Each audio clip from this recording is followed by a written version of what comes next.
the world grapples with a number of challenges, there's always light at the end of the tunnel, a silver lining in the clouds, and hope the world will heal.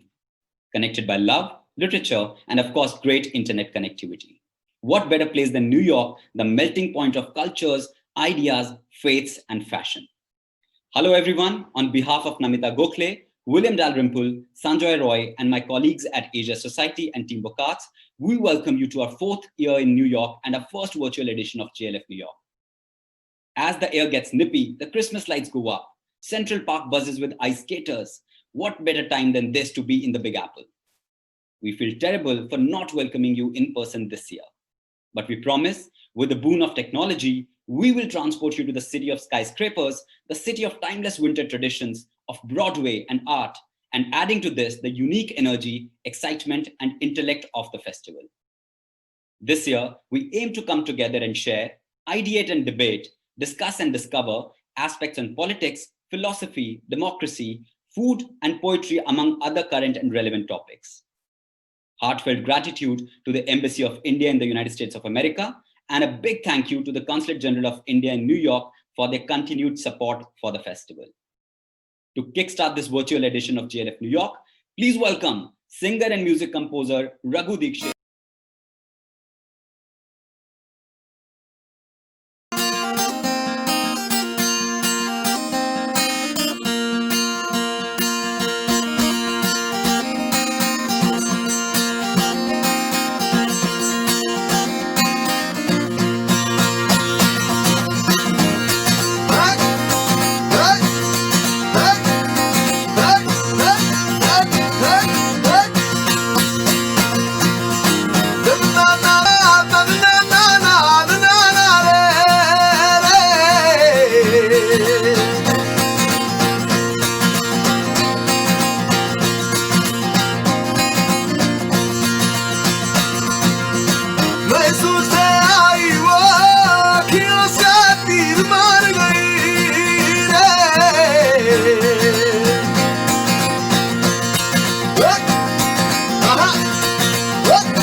चेहरा बहती बालों की धारा उसमें मोती का गजरा आंखें जो चैन मार गई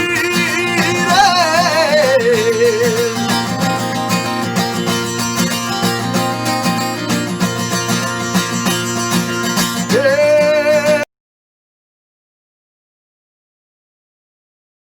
आजा रे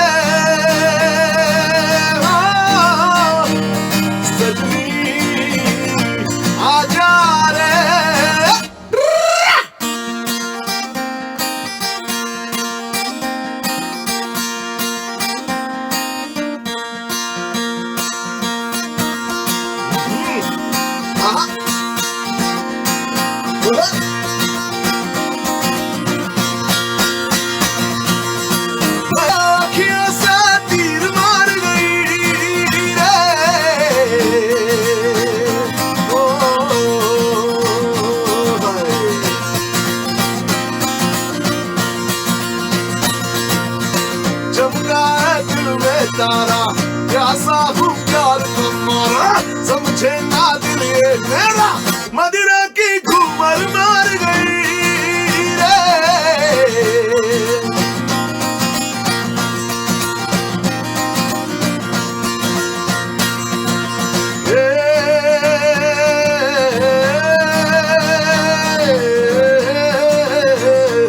आजा रे हाय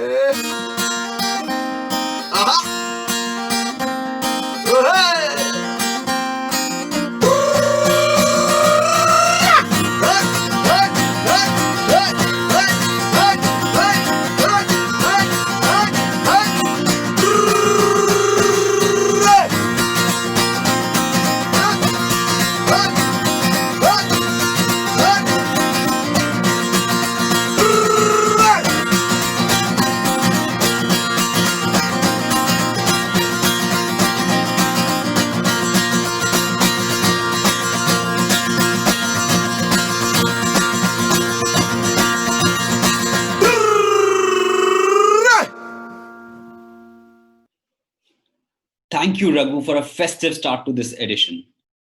Now, may I please welcome the Ambassador of India to the United States, His Excellency Taranjeet Singh Sandhu, followed by our festival producer and Managing Director, Team Bakats, Sanjoy Roy.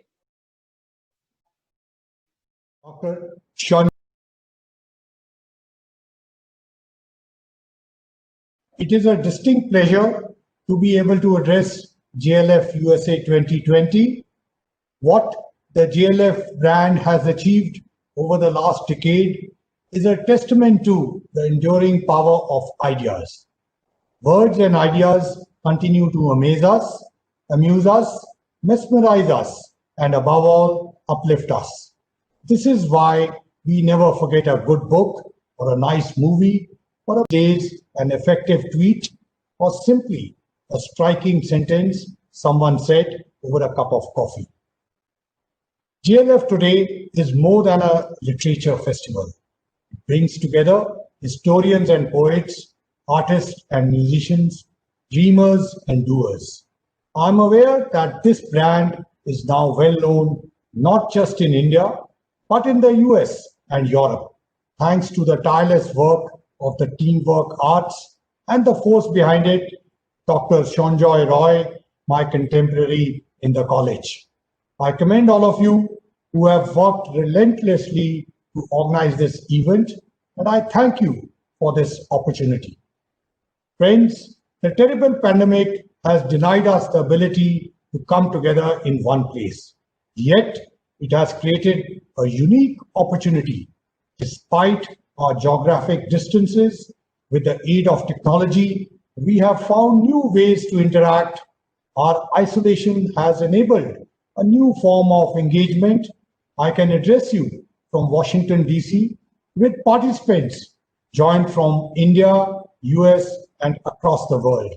This opens up new ways to listen and understand each other's stories. For career diplomats like me, this poses fresh challenges.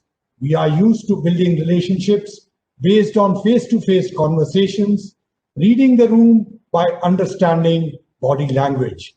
We must now face the control of monitor screens, straining to hear the tone in our counterpart's voice while praying that internet does not fail mid-conversation. But the only way to sustain is to adapt.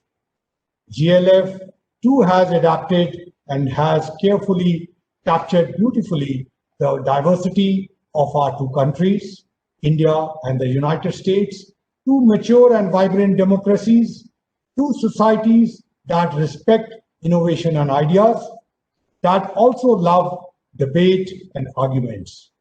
Relationships between countries, like between individuals, need a lot of nurture. Staying connected, therefore, is the key. It is like something which I read recently. The day I started speaking to you, more than to myself, I realized we are connected. I have had the privilege to watch the transformation of India-US relationship over the last 2 decades. I was a young officer in the 1990s when, in the aftermath of the nuclear test, I would work the hill trying to persuade congressmen to see our point of view. Since then, we have indeed traveled far and traveled fast and built a global strategic partnership. There are no aspect of human activity in which we do not cooperate, from vaccine development to outer space, from Indo-Pacific security to developmental partnerships in Africa. And most uniquely, this enduring partnership has been driven by a bipartisan consensus. Both Democrats and Republicans, whether in the administration or on the Hill, acknowledge that when it comes to India, they are of one mind. We are confident that the relationship will continue to soar new heights. And I am sure the success of the Indian American community will continue to be a source of strength for the India-US relationship. Being friends is also about learning from each other. India and the United States have always learned from each other. Gandhiji read Emerson just as Martin Luther King Jr. was inspired by Gandhi. Dr. B.R. Ambedkar spent many years at Columbia University honing a craft that would deliver a most unique document, the Indian Constitution. The exchanges between India and the United States are too many to list, and as diplomats, we want the list to be longer and longer in the days ahead. Being friends is also about listening to each other. JLF's theme for this year's event, Each Other's Stories, is most apt. If I ever tell a story about India-US relations, I can assure you it will be about a fascinating journey, the best of which is yet to come. Thank you, stay well and stay safe. Thank you so much, Ambassador Taranjit Singh Sandhu. Thank you for your opening remarks on this occasion of opening of JLF New York 2020. We would have loved to have been there in person to welcome each and every one of you to Asia Society as we do every year. But unfortunately, the best laid plans of mice and men have been put to rest by this pandemic. However, we've got a brilliant program all set up for you. And the reason why we continue, irrespective of what obstacles we face to bring you information, is because we primarily believe that any change can be brought about through knowledge and through information and the free flow of the same. To tell you a little bit more about today's program, please join me in welcoming festival directors Namita Gokhale and William Dalrymple. I would call the Jaipur Literature Festival a living library, or perhaps a library of life. Do join us as we share in the excitement of ideas and of debate and dialogue, of the adventures of science, the joys of poetry and music, the consolations of philosophy, and the essence of life and literature. Thank you for being with us and stay engaged. Hello, my name is William Dalrymple and I am one of the founders and a co-director of JLF and JLF New York. And we are incredibly sad not all to be there in person this year. We all love New York, who doesn't? And going there and bringing JLF there has been one of the great highlights of all our careers. But we are here virtually with an incredible lineup. Vijay Shashadri, Anand Giridharadas, Ranjit Hoskote, Owen Bennett-Jones, Michael Sandel, and the great Luke Harding. It's going to be an incredible lineup. It's a wonderful day of amazing South Asian programming and extraordinary authors. And so, though we very sadly are not in New York with you to see this, our virtual offering, I think, will be every bit as gripping and exciting and educational as anything we've ever done live. I think one thing that has happened this year in lockdown is we've all remembered again the pleasures of reading. Stuck at home with no one to talk to, books have been our friends. They've been our companions. They've been our entertainment. In all countries, I think.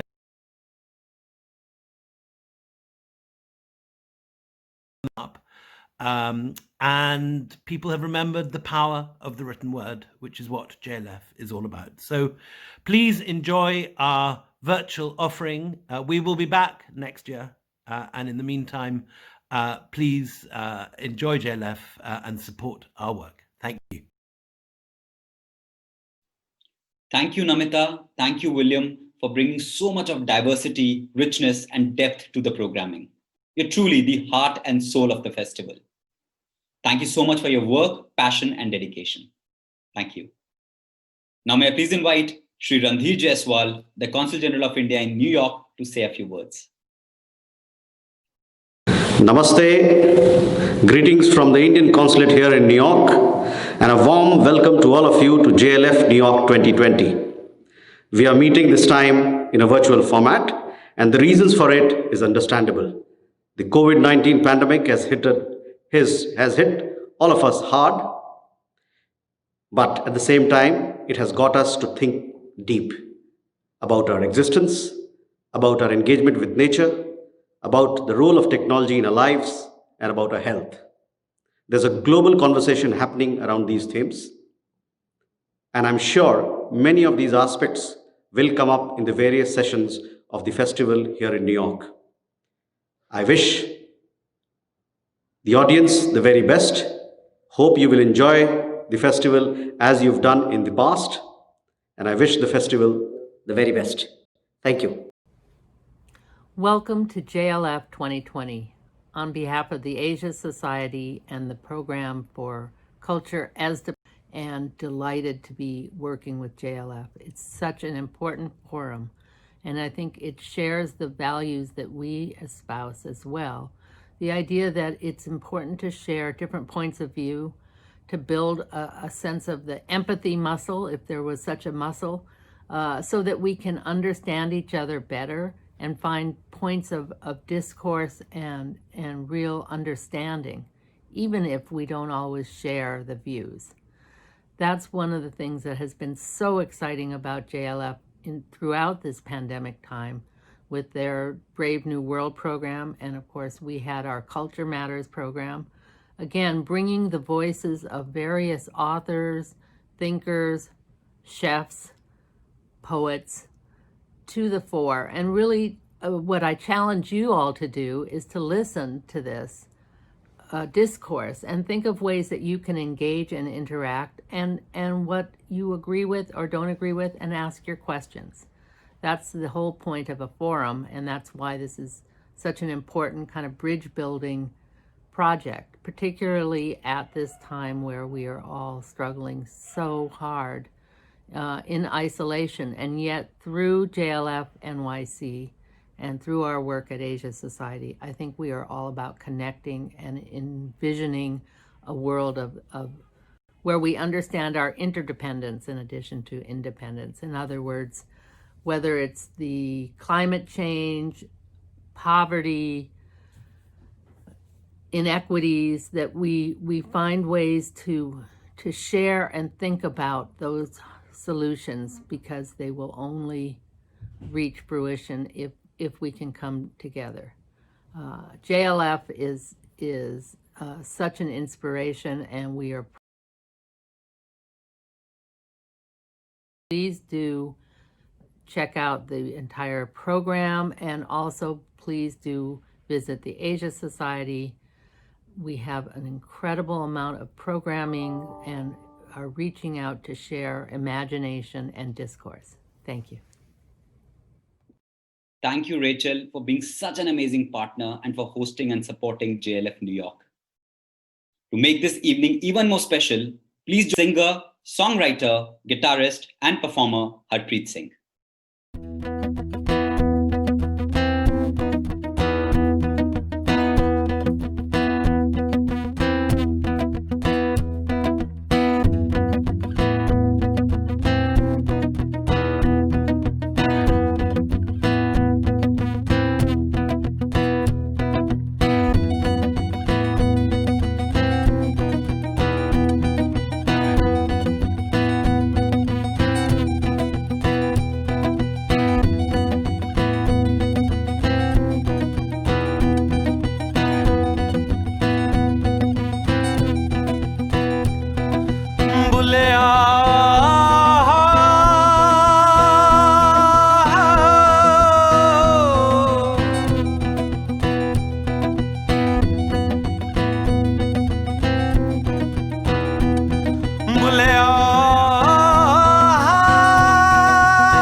दुखा ने घेरी।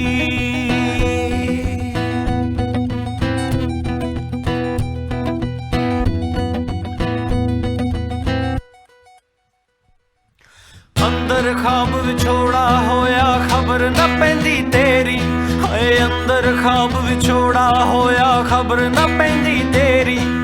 सुंजी बन विच लुटी साइयां, हाय सुंजी बन विच लुटी साइयां सूर पलंग ने घेरी। ए तां ठग जगत दे चीवर लावण जाड़ चुफेरे।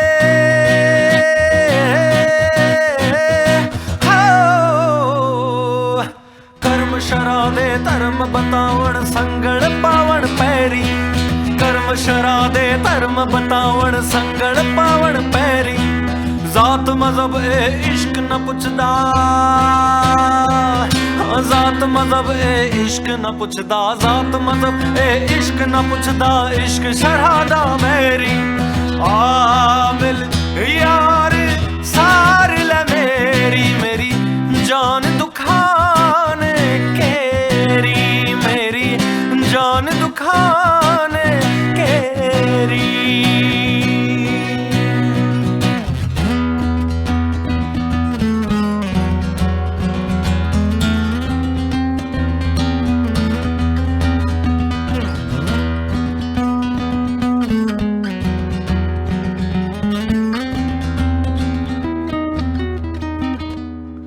नदियों पार मुल्क सजण दा लहबुल आब ने घेरी, हाँ नदियों पार मुल्क सजण दा लहबुल आब ने घेरी। सतगुर बेड़ी फड़ी खलोते तैं क्यों लाइया देरी।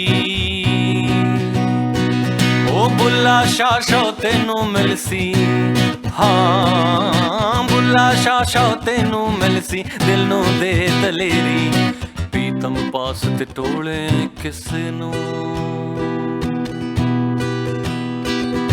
पीतम पास ते टोले किस नू, हाँ पीतम पास ते टोले किस नू भुल गए सिखर दुपहरी।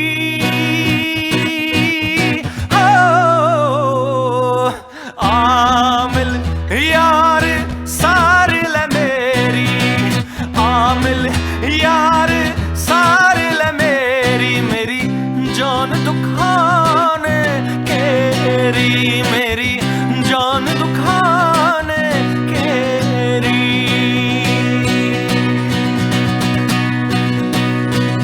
बुलिया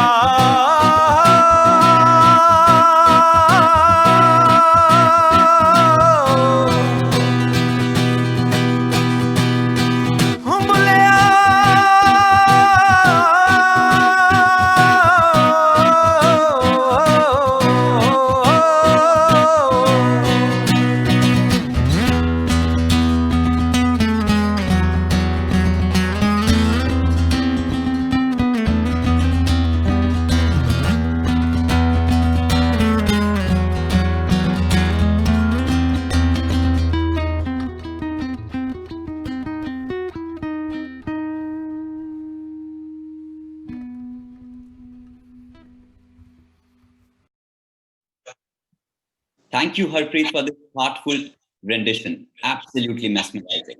Thank you. Moving on to the keynote session, The Tyranny of Merit. Michael Sandel in conversation with Anand Giridharadas. What accounts for success or failure? Writer and philosopher Michael Sandel's latest book, The Tyranny of Merit, What's Become of the Common Good, looks deeper into the binaries that have brewed generations of anger, frustration, and polarization in America. Sandel's timely book examines the need to recognize success in a manner that reaffirms the ethics of solidarity, humility, and dignity. In conversation with Anand Giridharadas, he challenges the atmosphere of meritocratic hubris and inequality and stresses the need for common good as it faces the extreme challenges of our time. Michael Sandel. Michael teaches political philosophy at Harvard University. His books, What Money Can't Buy, The Moral Limits of Market and Justice, What's the Right Thing to Do, were international bestsellers and have been translated into 27 languages. His BBC series, The Global Philosopher, explores the ethical issues lying behind the headlines with participants from around the world. Sandel's new book is The Tyranny of Merit, What's Become of the Common Good. In conversation with Anand Giridharadas. Anand is a writer and author of most recently Winners Take All, the elite charade of changing the world, and the newsletter The Dot Inc. His other books are the True American, Murder and Mercy in Texas, which is about a Muslim immigrant's campaign to spare from death row in the white supremacist who tried to kill him, and India Calling, an intimate portrait of a nation's remaking. He's an editor-at-large for Time, an air political analyst for MSNBC, and a visiting scholar at the Arthur L. Carter Journalism Institute at New York University. We're delighted to have launched Shura as the podcast partner. Will be followed by a Q&A, so please feel free to send in your questions by typing in the question box on your screens. All our sessions will be available to view on our Facebook page and YouTube channel. Do follow our pages, JLF Lit Fest, across Twitter, Instagram, and Facebook to be notified of the upcoming sessions. Stay tuned to the jlflitfest.org/New York for the full schedule and information about the speakers. In these, we have struggled to bring you JLF New York without charging a registration fee. Please donate as generously as you can to ensure a free, seamless, and continuous flow of knowledge. You can donate to us on our website, jlflitfest.org/New York. Ladies and gentlemen, now presenting The Tyranny of Merit, Michael Sandel in conversation with Anand Giridharadas. Anand, over to you. Suraj, thank you so much. Michael Sandel, it is such a pleasure to be in conversation with you. I still find it hard to call you Michael because you were actually my teacher. So you're always the guy on the Zoom call with me, but one of the best teachers I've ever had in my life. And so it's an honor to have this conversation with you. And even if you hadn't written a good book, I would be happy to do it, but you've written an outstanding book that everybody should read, The Tyranny of Merit. I want to begin by asking you, there's so much that is topical in this book that explains the moment we're in, the moment of danger that we have been in democratically for the years to come. But I want to begin, you start the book by making an intriguing claim that the social distancing that we have been required to practice in the pandemic is in fact nothing new. We've been living in an era of social distancing. Explain. Well, first I want to thank you, Anand, for joining in this conversation. We go back a long way. I admire your work, and I'm thrilled at the opportunity to be able to discuss the themes of the new book with you, Anand. So thank you for that. Social distancing. The pandemic is revealing. It's a crisis. And like most crises, it reveals the fundamental shape of our social and political life. And central to the shape of our social and political life in recent decades has been deepening inequality.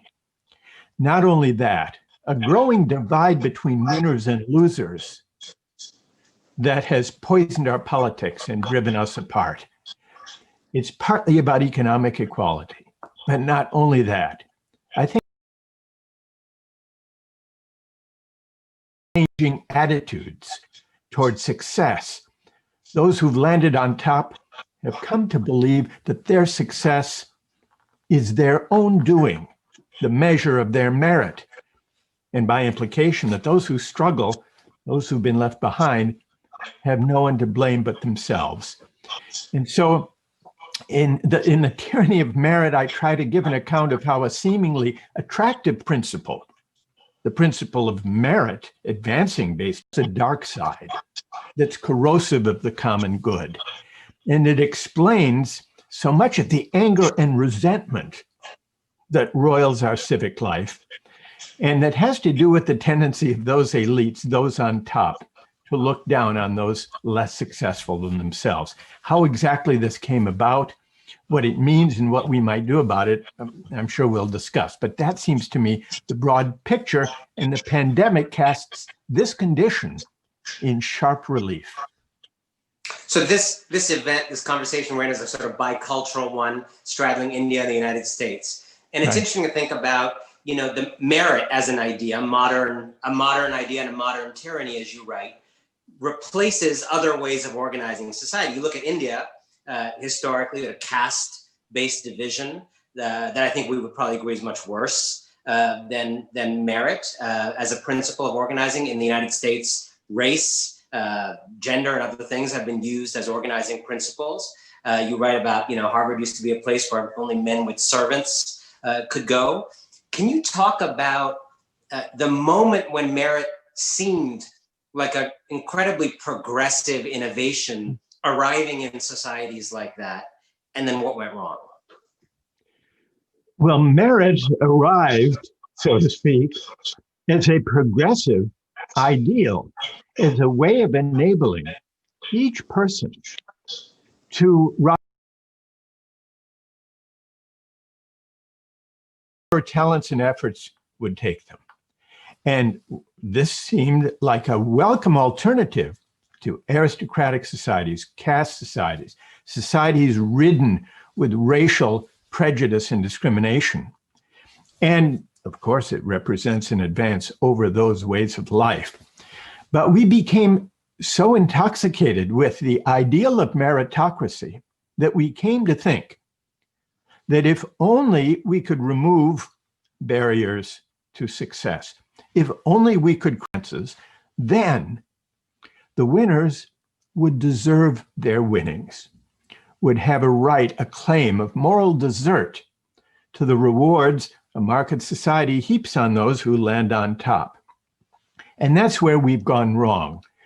We've seen deepening inequalities during the last 4 decades of globalization, and we've assumed in the grip of the meritocratic ideal that the only real response to that inequality is to offer individual upward mobility, the chance to rise, typically by going and getting a university degree. And this, I think, has been a woefully inadequate response to inequality. Mobility as an answer to inequality. And to make matters worse, meritocracy, the idea that if chances are equal or nearly equal, or could one day be made equal, then a just society would simply consist on the meritocratic competition up the ladder to success. That idea actually is not an alternative to inequality. If you think about it, it's a justification for inequality.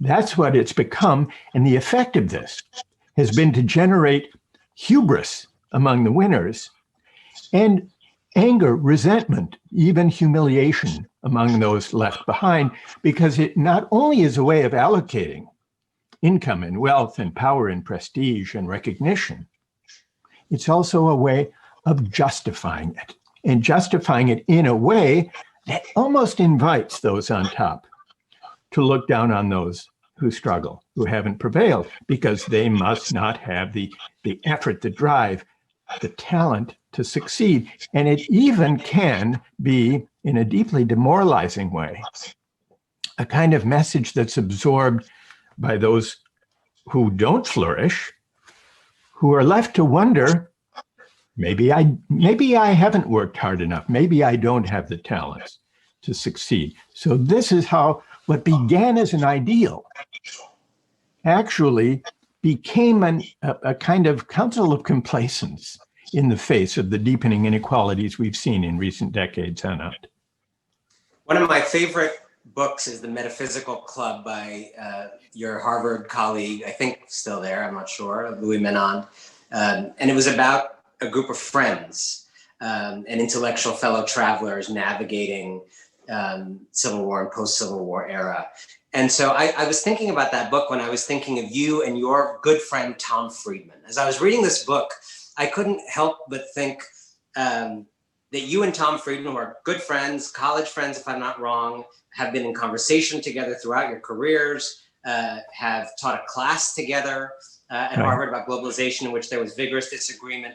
It seems to me Tom Friedman in some ways was the prophet of a certain kind of religion that you are, frankly, dismantling on the latter end of an era in this book. Markets as being, having this kind of special salvatory power, globalization and this kind of ideal of placelessness, the inherent kind of flattening and leveling powers of these things. Above all, I would say, and you dismantle this very eloquently, the notion of a world defined by forces, right? And the world is flat. He talks about there's 10 flatteners. The flatteners are just working, they're operating. And you say very clearly, this is not about forces. This is about democratic choices that determine what those forces do to France versus Germany versus the United States. Can you talk about your friendship with Tom Friedman and this kind of intellectual tension that I know has been a conversation you both have, and how it relates to this public reckoning that we're having right now? Well, Tom, it's true. Tom and I are old friends, actually, going back to when we were grade school kids. We went to Hebrew school together in Minnesota, where I lived until I was 13, and my family moved to California. And not quite in those days, but for many, many years, we have had an ongoing friendly debate and sometimes real disagreements about the role of markets, about neoliberal globalization, about the role of technology, and about politics. And so we've carried on, and there's some degree of overlap in our views, but there's a good deal of disagreement having to do, as you say, with markets, with globalization.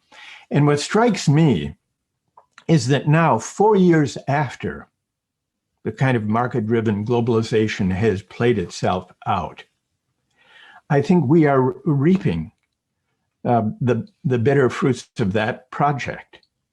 And we see this especially, Anand, if we look at the condition of the Democratic Party in the United States, the Labour Party in Britain, and the Social Democratic parties of Europe.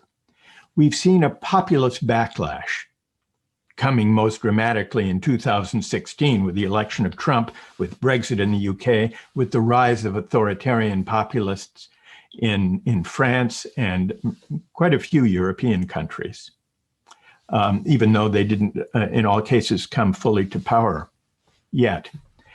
And I see the success of these authoritarian, hyper-nationalist populists as symptoms of the failure of center-left politics to speak to working people. Because I think by embracing the neoliberal version of globalization and the deregulation of the financial industry, by contending with the financial crisis of 2008 in a way that went pretty easy on Wall Street and the financial industry, I think that the Democratic Party in the US and center-left parties generally discredited themselves with a great many working people. And I think this is also connected to the lack of attention to national identity and allegiances during the whole period of globalization, when it seemed that cosmopolitan values had replaced and superseded old-fashioned patriotism and sense of national community. And I think this was devastating to center-left parties. I think by embracing the market faith of their predecessors, Reagan and Thatcher, those who succeeded them, here I'm thinking of Bill Clinton in the US, Tony Blair in Britain, Gerhard Schroeder in Germany, they did not fundamentally challenge the market faith of those years. Through the 90s and then into the 2000s, they moderated, softened the harsh edges of the market faith, but didn't fundamentally challenge the premise that markets and market mechanisms are the primary instruments for achieving the public good. Instead, they dealt with the inequalities by offering a rhetoric of rising, this individual upward mobility, and the warning or the advice to workers. The answer to stagnant wages and inequalities is to go get a university degree. What you earn, they said, will depend on what you like. What they missed was the insult implicit in this advice. And the insult was this: if you didn't go to college, and if you're not flourishing in the new economy, your failure is your fault. You didn't get a college degree. You didn't arm yourself for meritocratic competition. What they overlooked was that most Americans don't have a four-year university degree. Nearly 2/3 don't. And the same is true in Britain and most European countries. So it's folly to create a necessary condition for dignified work and a decent life, a university diploma that most people don't have. And so this led to a kind of credentialism. And in the end, by 2016, the Democratic Party in the US and social democratic parties in Europe were more attuned to the outlook, to the values, and to the interests of the professional, college-educated, well, then to the working class voters who once constituted their base. This, I think, created an opening for Trump and similar figures from which these parties have yet to recover, even with the election of Biden. I want to get to Biden in a moment, but I want to ask you. One thing I was sort of puzzling over reading the book is you talk about two of the dominant explanatory frames that people brought to bear on the 2016 election. One was the kind of economic anxiety thesis, which became in ways because, in fact, Trump voters were more affluent than Hillary Clinton voters. Of course, there were geographic elements to places that were harder up, being Trump supporting places. Then there was, of course, the racial resentment thesis and the notion that it was actually a sentiment about the desire to stay on top more than, as white people or as men, more than a desire to, cry for help from the bottom. And truth in both of these theses.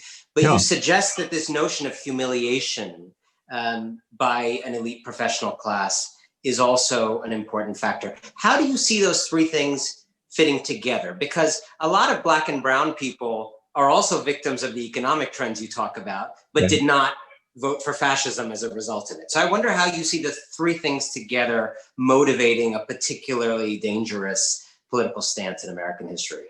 Yeah, I think the first two, the standard diagnoses, I think have a lot of truth in them. So I'm not committed to rejecting them. And there's no denying that Trump's racist appeals and his xenophobia and his misogyny were appealing to many people, sadly. But I think it's not the whole story. And I also think that those who assume that with the election of Biden, it will be possible simply to go back to normal and consider the past 4 years a bad dream that thankfully has passed, are making a mistake.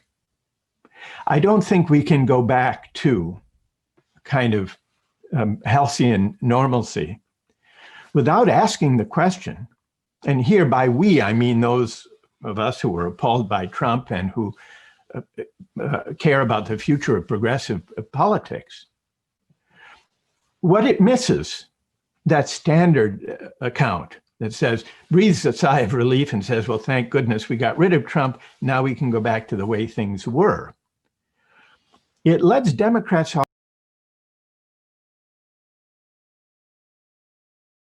deplorables explanation. Not only insults a lot of working people, it lets Democrats off the hook.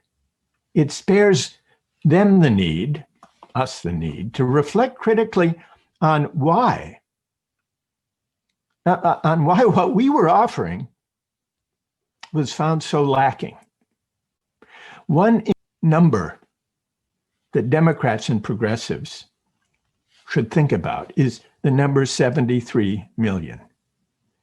Even with the disastrous Trump presidency, even with the incessant lying, even with the violation of constitutional norms and bungling the pandemic, and the list could go on,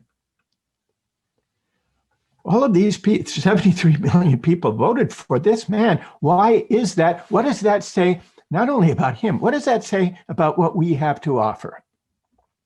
And the reason it's a mistake, I think, to assume that we can go back to the basic contours of neoliberal globalization, the market faith, softened by the meritocratic offer that we will remove barriers to advancement, we will offer the rhetoric of rising, and if you get a university degree, then you can rise out of it. The reason that isn't good enough is that that was the recipe that paved the way to Trump. And that is the recipe that is giving energy to hyper-nationalist populists throughout Europe and beyond, in many countries around the world. So I think to renew their energy and purpose, progressive parties, center-left parties, have to think self-critically about why it is that working people who were once a primary base of support for the Democratic Party in the US, Labour Party in Britain, socialist parties throughout Europe, increasingly have turned away from parties of the left and have embraced right-wing populism. That, I think, should be one of the fundamental questions these parties put to themselves.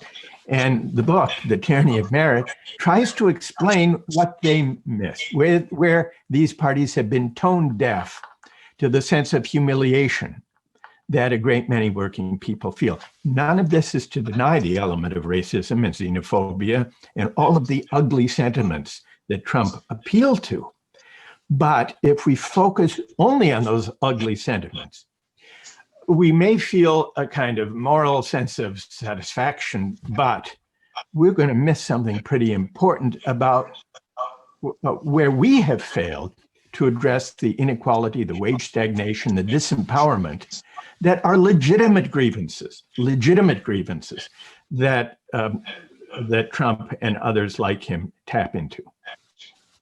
You know, when I first got to Harvard to do graduate work, there in the political philosophy subsection of the department, the mean whispers about you were that although you were very smart and very capable and written all these great books, you really cared a lot about public thinking, and you actually cared about communicating with the public, which in that world is not something people mean nicely.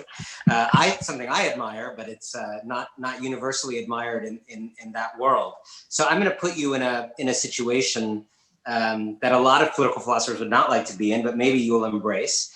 Based on what you're saying, let's say Joe Biden is a viewer, an aficionado of the JLF New York event. He's watching this stream. He says, okay, I'm going to call you in. Come talk to me and the head of the DNC and others about how we need to reinvent the Democratic Party. What would you tell him? I would say to shift the main political message, the main political theme, to shift, to put less focus on arming people for meritocratic competition, and to focus more on the dignity of work, on asking what we can do to make life better to people who, whatever their credentials, however lustrous, however modest, can live dignified lives and be recognized, not only rewarded, but recognized for the work they do, for the families they raise, for the communities they serve, be recognized for contributing to the common good. We assume, we've slid into the assumption that the money people make is the measure of their contribution to the common good. But this is a mistake. We can think of lots of cases in this economy. Looking at the financial industry would supply plenty of examples where the rewards lavished by the market on various jobs and social roles is very badly out of alignment with what truly count as important contributions to the common good. So I would say to Biden, shift the agenda from the rhetoric of rising to the dignity of work. And here are a few practical suggestions, just as illustrative of what that might mean. For one thing, we have a very steep hierarchy of prestige. This is in the world of education, between higher education on the one hand and the forms of learning on which most Americans actually depend to prepare themselves for the world of work. And so I think we woefully underinvest in those forms of learning. I'm thinking of state colleges, two-year community colleges, vocational and technical training. We underinvest financially, and more than that, we don't accord those forms of learning and the people who depend on them, we don't accord them the honor and respect and recognition they deserve. So that would be one agenda item. But beyond that, we need to give workers voice, which means thinking seriously about how to reverse the decline of unions. And we need to have this broader debate about what really counts as a valuable contribution to the common good. We have outsourced that judgment to markets, to the labor market, in ways that have led us to misvalue contributions and to depreciate, especially the contributions of people who do work and make contributions without the help of a four-year university degree. So here's how we might spur that debate, Anand. Here are a couple of policy proposals that might prompt this kind of public debate. We could ask, for example, why should we tax earnings from labor at a higher rate than we tax earnings from dividends and capital gains? Why do we do that? And let's have a debate about whether that's what we should do. Now, this might be a debate about how to shift the burden of taxation from the rich to the poor, the redistributive effect. But I think there's something even more important about this debate, which is it's a way of reclaiming for democratic citizens the question, what really counts as a contribution to the common good, and how do we want to honor it? Here's one other example of how we might prompt that debate. The payroll tax, that's how we fund Social Security. It's a tax on labor, on work, paid half by the worker, half by the company. Suppose we reduced or eliminated the payroll tax and made up the lost revenue. Financial transactions tax, or a tax on speculative finance, high-speed trading. Now, some might object, but what high-speed traders do is really very important to the economy. Well, let's have that debate.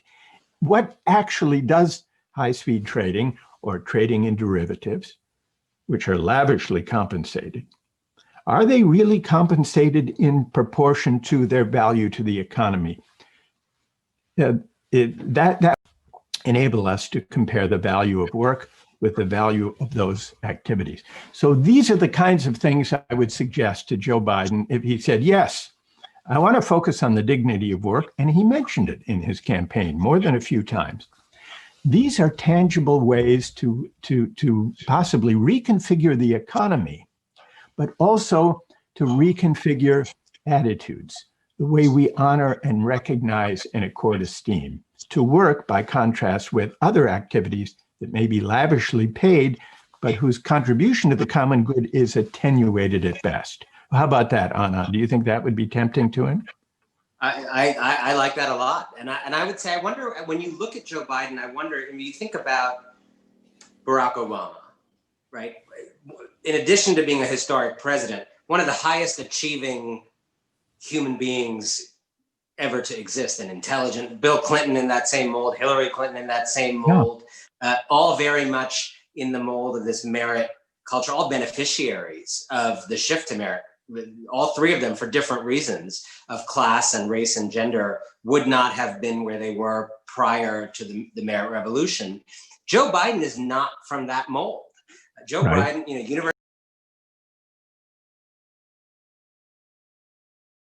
he got more of the shapely round grades than the pointy one.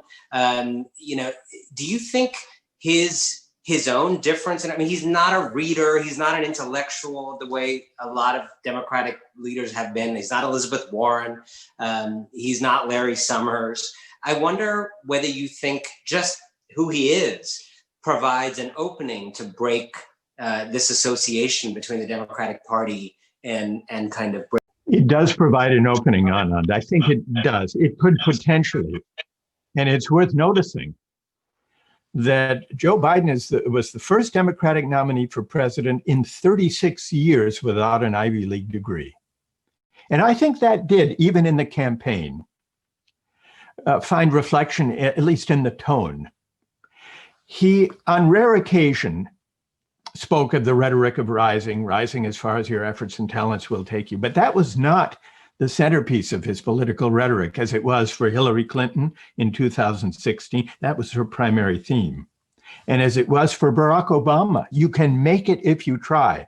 The version of this theme he drew from a pop song. He used it, and I have various phrase and word searches that I have in the book. He used it, I think, 145 times. Biden didn't talk that way.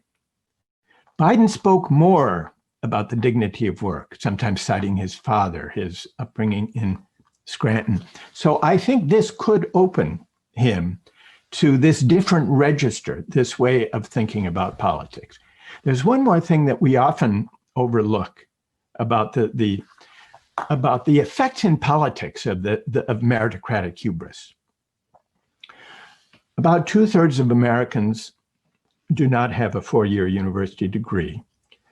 What portion of members of Congress do not have a university degree? Only a tiny percentage.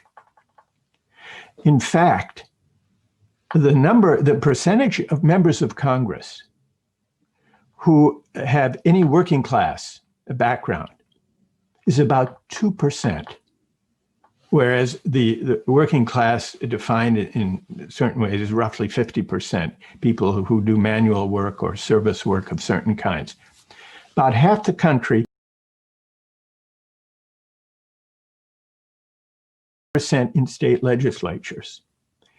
And the same has happened, this reversal where essentially those without a college education have been excluded, effectively excluded, from representative government. It's true in Europe, it's true in Britain as well.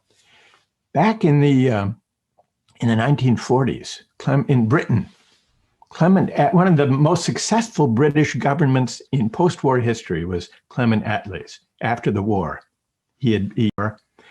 and his administration launched the National Health Service, improved public transportation, helped create the post-war world.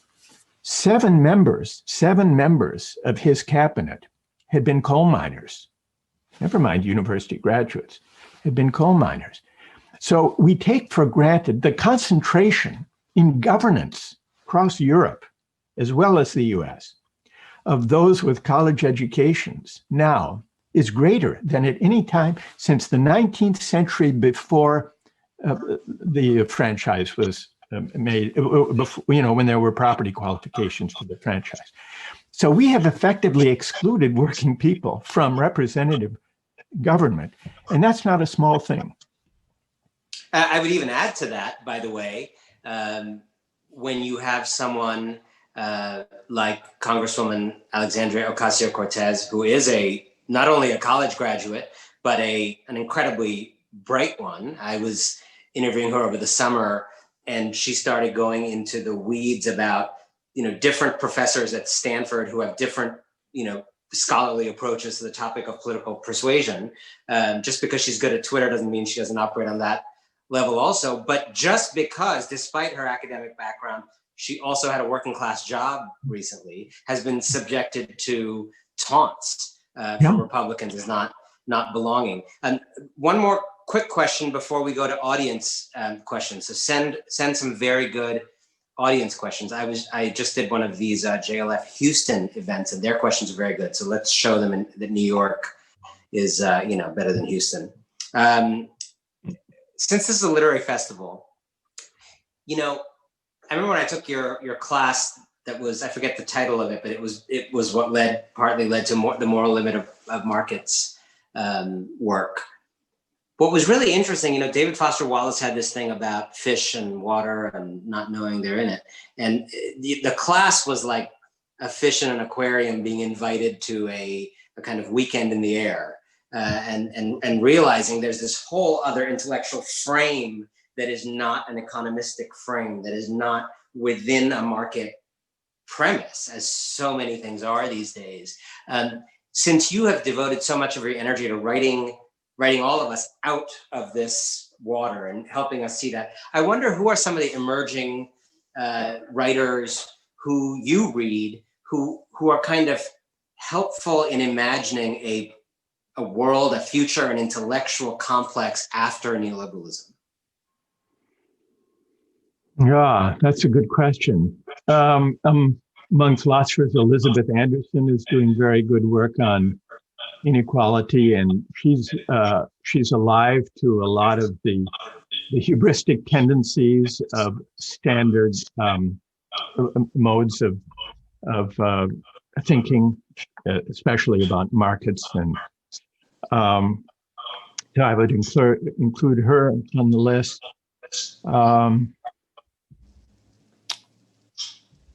I should think of others. Who come to mind for you, Anand? I think Pankaj Mishra is another one who I think has long stood just outside that intellectual complex. I think for me, it's really about, it's less about even the argument against neoliberalism. It's almost who refuses to submit to the intellectual frame of that argument, that conversation. Right. And it has been, among economists, Danny Roderick is a somewhat heterodox economist who is always somewhat skeptical about the orthodox view of globalization. And I sought him out for some tutorials back when I was teaching that course you referred to, Anand, on globalization and debating with Larry Summers. So he would be another, Danny Roderick. Paul Collier in Britain is another economist who is trying to understand what standard economics misses. A number of the economists who work in Britain, Tim Beasley would be another example. But there are, I think economics is an interesting place to look for heterodox voices, people who are trying to reach beyond this somewhat confining frame. So we're going to go to audience questions now. Regina Williams asks, do you think the Black Lives Matter movement has given moral energy to progressive politics? Yes, very much so. In fact, I think that in this very bleak time, if you look at the past year, the brightest moment was really the coming of age of the Black Lives Matter movement as a multiracial, multi-generational social movement that I think will make an indelible mark. And the challenge is really to build on the opening that the Black Lives Matter movement has created. And what it does, among many other things, it lifts our sights morally. It points us to a morally more robust kind of public debate than the debased kind we've been accustomed to. It also highlights that racial injustice in the United States is something far deeper and more pervasive than a meritocratic program could possibly address. Because racial injustice, of course, it's important to remove barriers to advancement so that everyone can compete on an equal basis for the professions and for admission to universities. And this has been a focus of much discussion over the last 3-4 decades. But when we're talking about police brutality, when we're talking about mass incarceration, these are dimensions of deep racial injustice that a concern for meritocracy and the rhetoric of rising can't begin to address. So for all of these reasons, I think the Black Lives Matter movement is perhaps the most hopeful and encouraging element, certainly social movement of our time, especially for those of us who care about building a better kind of politics and moving toward a politics of justice and also the common good. So yes, for all of those reasons. A question I really love from Emma Nolan. How does one as a parent break away from the idea of college education equals success? Isn't there a deep psychological reset that is required? And I would just add to that, you're describing a system problem that we would have to fix at the level of the system. What is an individual actor like Emma Nolan supposed to do if everybody else is not moving in this prisoner's dilemma game? Right. So, is it an option to individually opt out of the tyranny of merit? Not completely, but I think we can, that we as parents can make some changes. We have allowed ourselves as parents, and by we as parents, I mean those who are in the affluent circles who care deeply about equipping their kids to succeed in competition for admission to selective colleges and universities.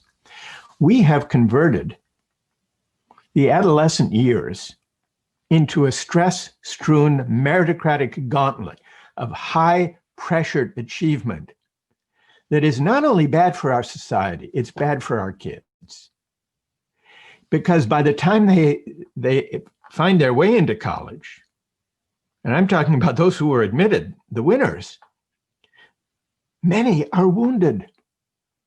We see this in the mental health struggles of a large number of students in colleges and universities. Rates of depression and anxiety and the demand for perfection. But more than that, by the time many of these students arrive, they are so debilitated by this hyper-pressurized youth that they can't help but see college years is a time for further hoop jumping and credential gathering, placing yet more demands on themselves rather than stepping back and asking what is worth caring about and why. And so I think try to tamp down their own tendencies, our own tendencies, to impose such demands on our children that we deform them and their relation to learning for its own sake in the process. But beyond that, you're right, there's a broader systemic problem, which is that a market-driven meritocratic society, our society, has converted higher education into the arbiter of opportunity, and we've turned these colleges and universities into sorting machines that dispense the credentials and define the merit that will be rewarded. And apart from excluding a great many people, we've talked about that, I think it's corrupting the educational mission of these colleges and universities by so instrumentalizing education. So parents, as well as higher education, I think have a role to play in alleviating, to some degree at least, the meritocratic pressures and the meritocratic hubris in which we are entangled. You're making me feel so much better that my 5-year-old does not speak Chinese. In fact, my 5-year-old doesn't even speak English particularly well. So I'm feeling a lot better about that. I'm doing the right thing. Last audience question, then I have one more for you before we let everyone go. From Keith Peter, do you think the Democratic Party has had a reset in their ideals and point of view post the shock of 2016? We talked about Biden, but just to put my spin on that, I wonder what you make of the successful to a point, but then ultimately unsuccessful campaigns of Bernie Sanders and Elizabeth Warren. Do you think essentially they were making the political electoral equivalent of the case you're making? Do you think they are sufficiently outside of the market consensus, or would you suggest even they or people of their ilk go further? I think they were very much on the right track, and certainly in criticizing markets and certainly in criticizing the oligarchic capture of representative institutions. I think they were very much on the right track. And it's interesting, they did not rely much, if at all, on what I call in the book the rhetoric of rising. That was not their primary response to inequality. They, in slightly different ways, were taking inequality on directly as a structural problem, not as a condition that was simply given by globalization and technology, such that the only question was how to adapt to it through individual upward mobility for some. So in those respects, I think they were on the right track. The one ingredient that I think could be added to their formulation of the project would be to say something about a national community, because I think one of the blind spots of progressive politics, liberal politics during the age of market faith and globalization was missing the importance of community and of national identity and a sense of belonging.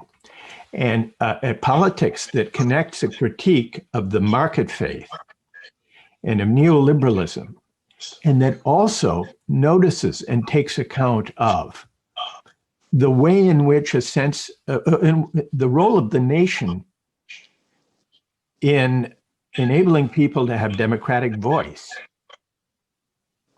and to feel a sense of belonging, that would be an even more potent combination. So we need a new moral and political economy for the progressive movement. But I think that Bernie Sanders and Elizabeth Warren were very much on the right track, especially with the economic and structural argument. I would add it to, and the emphasis in the Tyranny of Merit is also on questions of attitudes, values, identity, belonging, and community, ultimately a politics of the common good. So wedding their economic critique, in their critique of inequality, to a morally grounded politics of the common good, that would be how I would supplement it. Then I think we'd really have something, Anand. Yeah, I so agree with that. And it's something that I, will offer my opinion to anybody who will listen, which is, my wife, both my kids, that I think there's a way in which some of these progressive ideas, for a lot of peculiar reasons in American political culture, Cold War, residual trauma, and other things, a lot of these progressive ideas that would make a lot of people's lives better read to people as kind of vaguely French or Soviet or Venezuelan and scary. And you and I can argue about whether they're right or wrong about that, but that's really how a lot of people feel, including a lot of working class people who would benefit from those policies. And it seems to me there is real headroom for progressives, as you say. One, as you're talking about, I would put it as kind of patriotism and personal transformation, that these ideas, in addition to being just, in addition to being the right thing to do, you teach the class called Justice, are also, will help you get where you want to get in your life. You'll be able to make your life different, make your marriage better, make your time with your children less stressful, just making it really, really relatable to people in terms of their life. And second, patriotism, that I want to hear Medicare for all sold in the same way that going to the moon was sold. Like, who says we can't do this? Who says we can't do this? Shame on you if you think your country can't do something. I want to end by asking you something personal.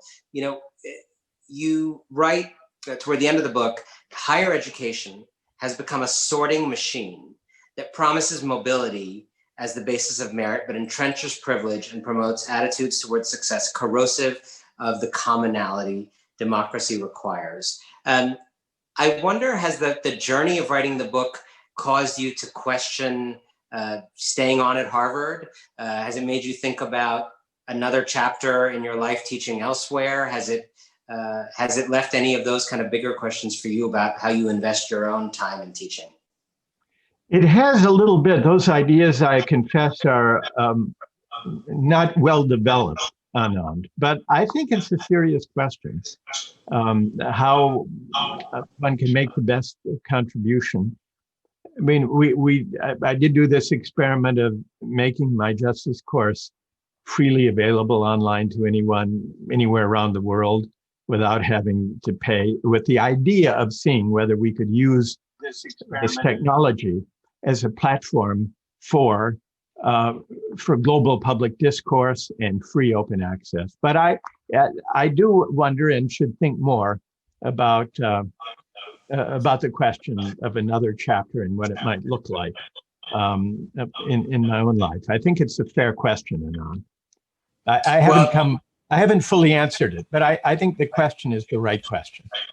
Well, please keep me posted on where you end up teaching, because I will try to get my children to go to college wherever you end up teaching, just so they'll have a chance to have the experience I had of sitting in a classroom, which was a little bit like this chance to have this conversation with you today. Thank you so much for your mind, for your public philosophizing, and for this brilliant book, The Tyranny of Merit, which I urge all of you to find and read. It's really a phenomenal and important contribution to this urgent moment.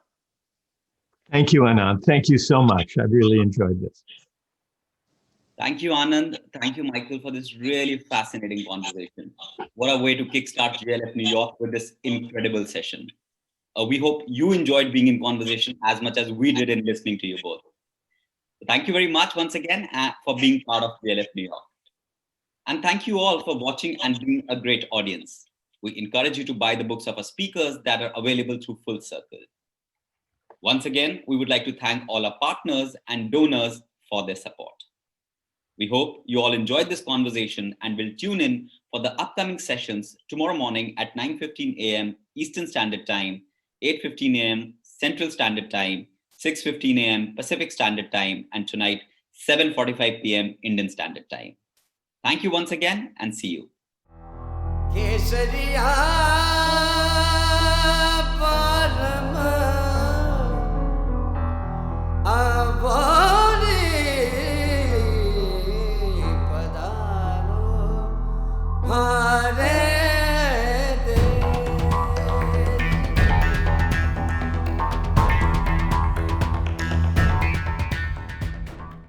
I would call the Jaipur Literature Festival a living library, or perhaps even a library of life.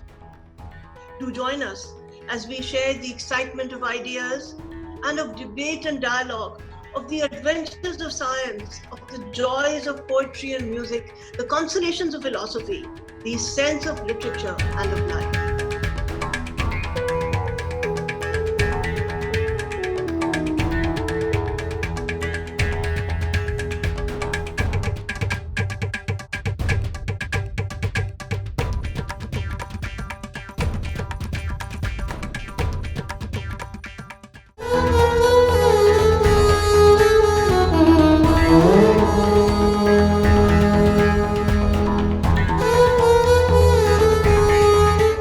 So much about the festival in India, the scale of it, the energy of it, and I just love the fact that there is this effort to bring it to other cities in the world. It's a variety of topics. It's meaningful. I'm just excited. I'm feeling like I've learned a lot to think about, and I appreciate JLF coming here.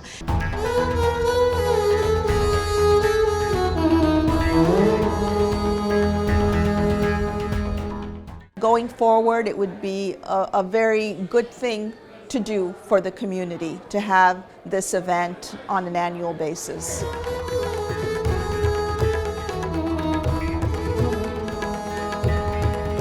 I think that when you hear so many different voices and perspectives about the South Asian diaspora and many other issues, you learn that there's a lot of history that you're not taught every day, and I think that that's important to bring in today's world.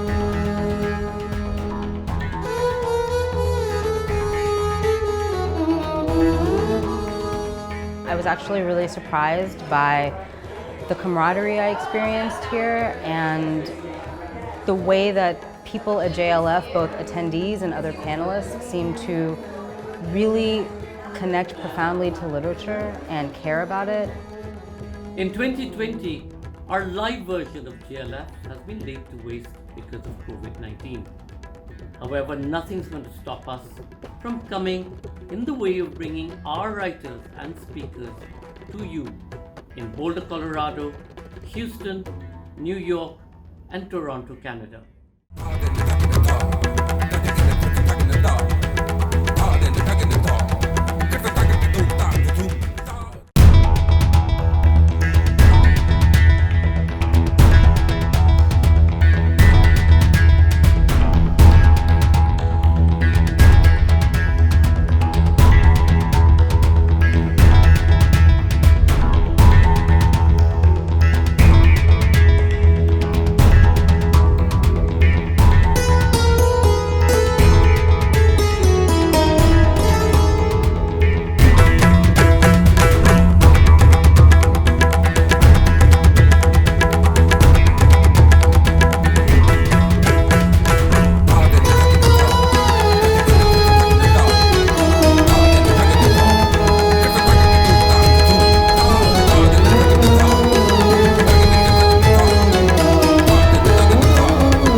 Teamwork Arts, bringing India to the world and the world to India through Indian art and culture for over 30 years.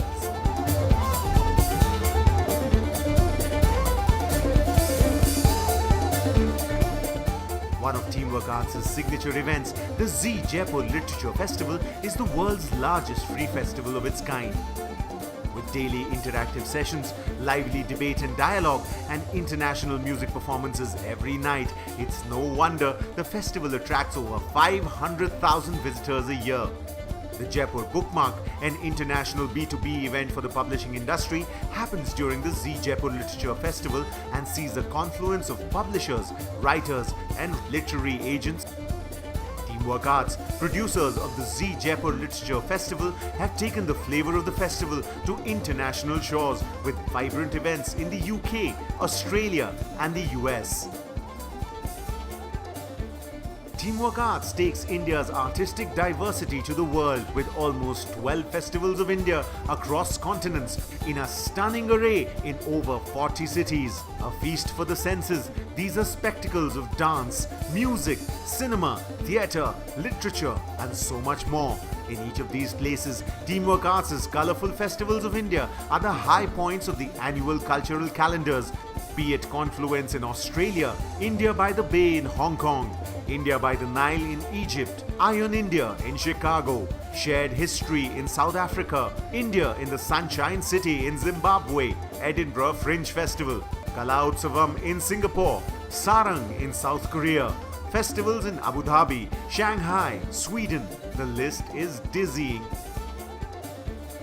The Jazz India Circuit is an endeavor by Teamwork Arts to spread the word and sound of jazz across the country. The 2017-18 season, 4 festivals across 3 cities, featuring over 25 stellar artists from India and around the world, including Jojo Mayer and Nerve, drummer-singer Jameson Ross, and Dave Weckel, who collaborated with the talented Mohini Day. The Mahindra Kabira festival celebrates the spirit, lyric and verse of the 15th century mystic poet Kabir in his birthplace, the historic city of Varanasi. Kabir's poetry is about inclusiveness.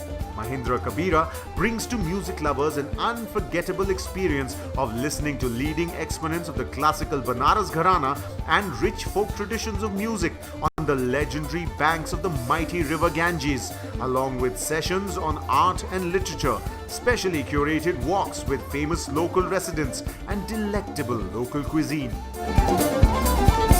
Sacred celebrates the spiritual through music and its ability to heal. International artists collaborate with world music exponents from India amongst the most incredible desert settings on the banks of the Pushkar Lake.